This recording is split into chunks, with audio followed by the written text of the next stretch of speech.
A storm is brewing as clouds gather over Bristol Port, with the rain set to fall on tens of thousands of vehicles parked in the port's car compounds, ready for export by ship, or destined for UK dealerships. It is an apt backdrop for the UK automotive sector's current predicament. Brexit has derailed the industry, says Sarwant Singh, senior partner and global head of automotive and transportation at consultants Frost & Sullivan. The uncertainty causes people not to buy cars. The number of cars sold in the UK dropped 5.7% in 2017, according to industry body the Society of Motor Manufacturers and Traders, and ratings agency Moody's predicts a further 5.5% fall this year. There has been little respite from foreign markets, with exports slipping 1% last year. Each year, about 80% of the vehicles built in the UK are exported, so smooth international trade relations are vital for the automotive sector's continued prosperity. But these days, the relations are as choppy as the sea in the Bristol Channel. Industry executives' main fear is that Brexit will result in heightened barriers to trade, not only with the European Union, but with the rest of the world too, once the transition period ends on December 31, 2020.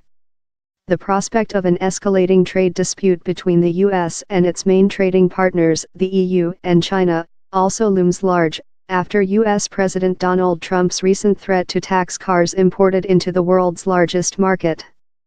All of Europe is exposed, says Justin Cox, Director of Global Production at consultants LMC Automotive, but some plants are more exposed than others, and it so happens that several of those are in the UK. Then there's China, the world's second largest car market. Trading relations with China are already complicated, and may well be subject to even greater complexity in future. A UK-China free trade agreement will be neither easy nor clearly advantageous for the UK, says Bruegel, a European think tank that specializes in economics. Part of the issue, it says, is that the UK would like to land better trade deals with China when it leaves the bloc than the ones the EU already has in place. But being smaller, the UK will be in a weaker position during trade talks, so there are no guarantees China will be prepared to offer better terms. On top of this, UK automotive trade with China, and other fast-growing markets such as India, Brazil, and Russia, could suffer, depending on the terms of a post-Brexit trade deal with the EU, Mr. Singh says. That's because the UK might not be able to piggyback on the EU's existing bilateral trade agreements with third countries, including those entered into since the Brexit vote with Canada and Japan. Instead, it would face years of protracted trade talks with dozens of countries. Getting a good Brexit deal is also important because of the interdependence of European automotive companies. The motor industry has taken advantage of the EU single market as much as, perhaps more than, any other industry, says Mike Hawes, chief executive of SMMT. As a result, EU customers buy about €15 bn, £13 bn, worth of British-made cars per year, accounting for some 53% of the UK's vehicle exports, according to the European Automobile Manufacturers Association, ASEA. Conversely, EU manufacturers deliver 81% of the cars imported by the UK, to the tune of about €45 bn, a trade imbalance that Brexit supporters hope will give the UK leverage during trade talks. At the same time, about 80% of the parts and components used to build cars in the UK are also imported from the EU, while 70% of the parts and components made in the UK are exported to EU countries. Any changes to the deep economic and regulatory integration between the EU and the UK will have an adverse impact on automobile manufacturers with operations in the EU and/or the UK, as well as on the European economy in general, the ASEA says. Hence, both the UK and the European car industries are keen to see a final UK-EU deal that retains frictionless trade in the long term. Anything short of single market membership could be a problem for the UK, says Simon Doris, managing partner at Lansdowne Consulting.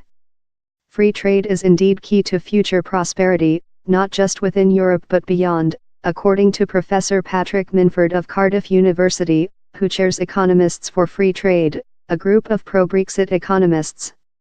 Its much debated paper, From Project Fear to Project Prosperity, suggests fears of rising trade barriers for carmakers after Brexit are misplaced. Prime Minister Theresa May has said that Brexit presents an opportunity to strike free trade deals around the world. Auto manufacturers will improve profitability post-Brexit, Professor Minford predicts.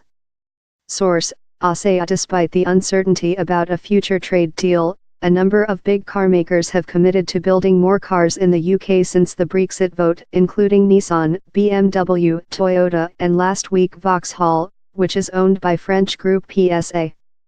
But Parliament's Cross-Party Business, Energy and Industrial Strategy Committee is pessimistic, recently warning that there are no advantages to be gained from Brexit for the automotive industry for the foreseeable future. The UK Prime Minister's desire for free trade is shared by the global motor industry more generally. Executives are nevertheless pragmatic, and accept that although international trade is governed by rules policed by the World Trade Organization, free trade is rarely a reality. Trade-distorting subsidies and a variety of measures, such as regulatory barriers, internal tax measures, and intellectual property rights, still impede the free flow of goods, even when trade agreements are in place, according to the European Commission. The EU, for instance, will not import cars unless they meet EU safety and emissions requirements. Moreover, trade agreements are generally conditional. For instance, cars exported from the EU must be predominantly made within the EU to be allowed free entry into other markets. Such rules of origin could complicate exports for UK carmakers after Brexit, as an estimated 55%, 75% of the parts and components that make up a car built in Britain are imported, according to Mr. Hawes of SMMT. More from the Newsbase series taking an international perspective on trade. Whatever level of access UK-made cars get to markets around the world after Brexit, the manufacturers ultimately have to try ensure that their vehicles will be popular with overseas buyers.